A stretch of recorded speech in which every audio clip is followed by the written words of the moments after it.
प्रतिनिधि को मोर नमस्कार। मो सांगरे गणमाध्यम सम्मेलन में उपस्थित नियाली प्रेस क्लब रो सभापति सम्मान्य मनोरंजन शतपथी महाशय एवं मंचासीन संपादक अक्षय सेनापति और प्रेस क्लब रो अन्य वरिष्ठ सदस्य सुभाष महापात्र महाशय। बंधुगण, आपण माने जानिथिबे नियाली महोत्सव 2025 आसंता फेब्रुआरी 14 तारिख ठारू आरंभ होई 18 तारिख रे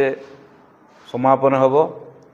तेणु से नियाली प्रेस क्लब आनुकूल ये जो नियाली महोत्सव अनुष्ठित होगा जाऊँगी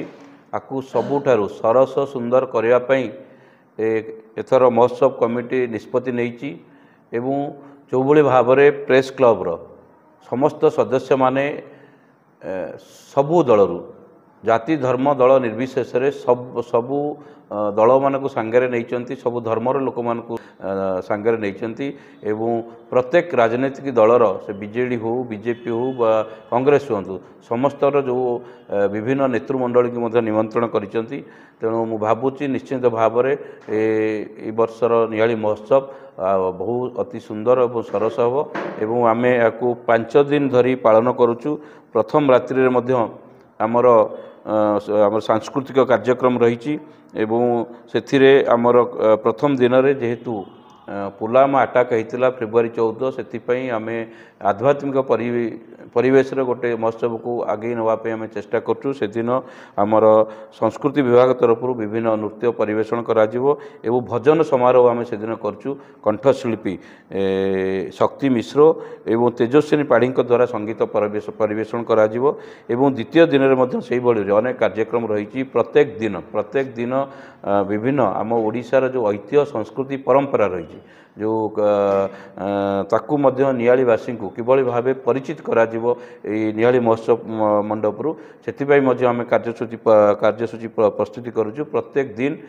विभिन्न आमर जो ओडिशा कला संस्कृति रही परिवेषण करा एवं द्वितीय दिन में आमर जो कंठशिल्प अच्छा दीप्ति रेखा और साथी कलाकार मानक द्वारा संगीत परिवेषण करा एवं से दिन आमर कमेडियन नॉनसेंस मॉर्निंग द्वारा कला प्रदर्शन करा एवं प्रत्येक दिन जो आमर आंचलिक जो कलाकार मान रही सेमानक द्वारा प्रत्येक दिन नृत्य नाच गीतर आयोजन करा व्यवस्था करा जायछि। एवं तृतीय संध्यार से भाव में आमर सुनामधन्य कंठशिल्पी राजेश एवं ऋतुपर्णा द्वारा संगीत परिवेषण होब एवं दूरदर्शन धारावाहिक कलाकार मानक द्वारा कला नृत्य एवं आयोजन करा जायछि। एवं विशेषकर ओटीवी रो जो पॉलिटिकल सर्कस रे जो माने कलाकार माने रहउचंती तांकु सेमानकर किछि कार्यक्रम रही एवं जादूकर अजुबांक द्वारा जादूकला प्रदर्शन कर से दिन एवं सबुठारु आमर जो लोकप्रिय अभिनेता हास्य अभिनेता पप्पू पमपम से तृतीय संध्यारे तांकर द्वारा कला कार्यक्रम परिवेषण करा एवं चतुर्थ संध्यारे से भाव में कंठशिल्पी असीमा पंडा एवं तांकर साथी कलाकार मानक द्वारा संगीत परिवेषण करा व्यवस्था करा जायछि। एवं शेष संध्यारे सब आमर सबुठारु जो आमर प्रदर्शन सुनामधन्य कंठशिल्पी वर्तमान सोशल मीडिया रे जहाँ युव समाज को बर्तमान सबुठारु विशिष्ट कंठशिल्पी गायक होउचंती मंटू छुरिया। तेणु से मंटू छुरियांकर और तांको साथी कला मानक द्वारा